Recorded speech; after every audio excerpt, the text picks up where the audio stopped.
All right, so when this happened, when the deal went through, Sony had a bad day. Sony had a really bad day. Very bad day. The announcement of the deal wiped $20 billion off of Sony's market value in one day. Sure did. It did. That is It was not a pretty sight. No. Yeah, that's some rough shit. That is some rough shit. I mean, you know, to each and every one of us watching, 20 billion might as well be all the money in existence, but that's still huge. Now, can Sony take that? Yes, Sony is a massively successful, wealthy company, but 20 billion is still nothing you sneeze at. Sony was not good. Sony was not happy. No. It was this terrible, horrible, awful, no good, very bad day. Right, Bert? Yeah. Yep. Yes. Rip Sony. Sony can recover, but they're going to have to be really, really smart. And like BG said, yeah, we'll never see that much money. Here's the thing, though. Teal mentioned this earlier. Yeah, Sony can make that money back because they're hardware kings. But they lack the financial muscle that Microsoft has for throwing shit at IP. Yeah, they do. In other words, Microsoft could buy, this is not going to happen, I hope not, but Microsoft could buy stuff like Square Enix and get the rights to Final Fantasy.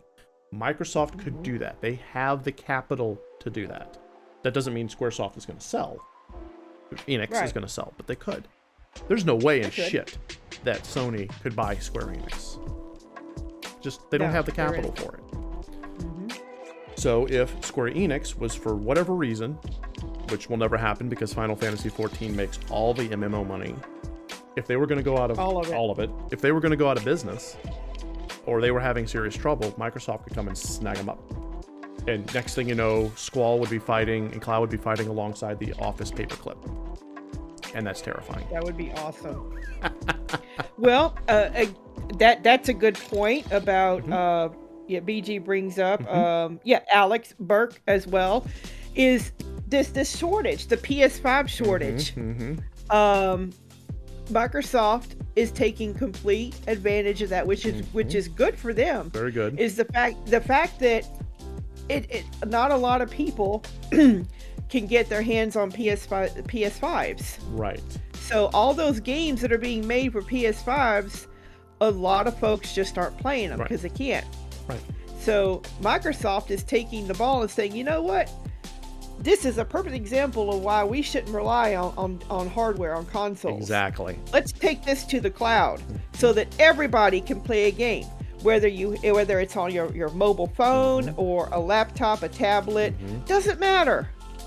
We will give you the game and you can play it. Yeah. And next thing you know, that's what people think of when they think of that type of game. Yeah. It's like when you think of a family-friendly game with things like, little party games and just stuff that you can play with your kids, you usually think of Nintendo. Whether it be Mario Party or anything with Mario, really. But, just fun little games, Splatoon, that kind of stuff. You think of the Switch. You think of, before the Switch, the Wii and the Wii U. So now Microsoft is going to become synonymous with that kind of gaming. And when that happens, Game Anywhere. They've won. They've won that branding war. Because once the word Microsoft or the word of your company is synonymous with whatever it is that you want people to buy from your company, you've won that brand. Exactly. So this is their foray. You're seeing the very beginning of the juggernaut of Microsoft going out there and crafting crafting their part of the metaverse. Exactly. Where everybody can plug in and play a game. Yeah. No matter where you are. Yes. BG says we need better internet for the U.S. for cloud gaming. Yeah. Now, the Biden administration is working on an infrastructure bill. We're not going to get into the politics, but if that thing works the way it wants to, broadband will become more accessible. So hopefully, that means we'll see better internet in the U.S. I don't know. And it's also pushing infrastructure development in other markets. Yeah. Let's talk about Southeast Asia. Exactly. That is a huge growing mobile gaming market, and that just begs them to upgrade their infrastructure so that everybody with a phone can play their mobile game and not have a shit experience. And when we went through the numbers during the 2021 review, Teal specifically pointed out that the Southeast Asian market in general is the big market. The U.S. is not the big market anymore. Nope, it's not. We are second or third rate. Yeah. It's behind India and China. And they're making, there are a lot of developers and studios. There is a lot. Trust me on this. In business, there is a lot of activity going on right now in Southeast Asia and the Middle East to ramp up and really push the mobile gaming and the competitive gaming market. There's a lot of stuff happening right now.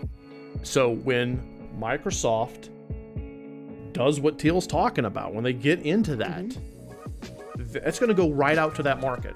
Guarantee that's going to go out to that market. Absolutely. Oh yeah. And when that happens, they're going to become that brand. And there's nothing Sony can do to stop that. Which is a shame because I've been a big Sony fan forever, but I have to give credit where credit is due. Microsoft is handling this like a boss. All right, let's catch up. So now that brings us to the next little point about all this. Okay. And that is government regulation. Yes. And while you talk now about Microsoft that, I'm taking a sip. is on the radar. Okay, everybody is watching and saying, yeah, now they're on the radar for federal regulation and watching for antitrust and monopoly and all those little buzzwords that you're used to hearing. Yeah, if you know anything about the U.S. government, we have very strict antitrust laws. Yes, it takes a lot to trigger them, and a lot of people are like, well, it never works, but it does. And when the federal government finally does an antitrust suit against a company, it sticks. It does. It takes a long time, and sometimes it doesn't go as fast as the consumer base and the public wants it to go. And that's just the way the American system works. Unfortunately, it takes a very long time, but when it starts, it does not stop. And if Microsoft ends up getting an antitrust suit, not just being looked at, but actually gets a suit against them, it's actually going to be a huge deal. Microsoft has skirted that line before, and what's kept Microsoft from getting it in the relation to computers and operating systems is the fact that Apple's a thing. Apple's a huge thing. And that stops Microsoft from being a monopoly. Right. But now they're doing something in gaming that no one else can afford to do. Yeah. So it's going to be interesting to watch. People are like, it could go that way, or it might not. We won't know.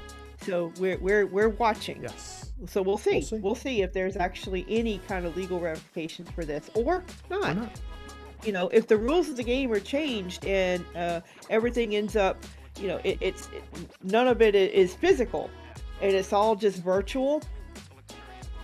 They're going to have an easier time because a lot of people have opportunity to jump into the metaverse. Right.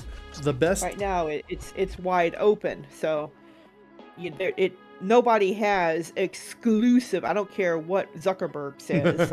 Nobody has an exclusive ownership of the metaverse. No, they don't. And as we went over in our metaverse stream, a lot of different companies are trying it. Facebook jumping in is not, it is just them jumping in. It's not they're going to make it, it's that they're going to try to do it.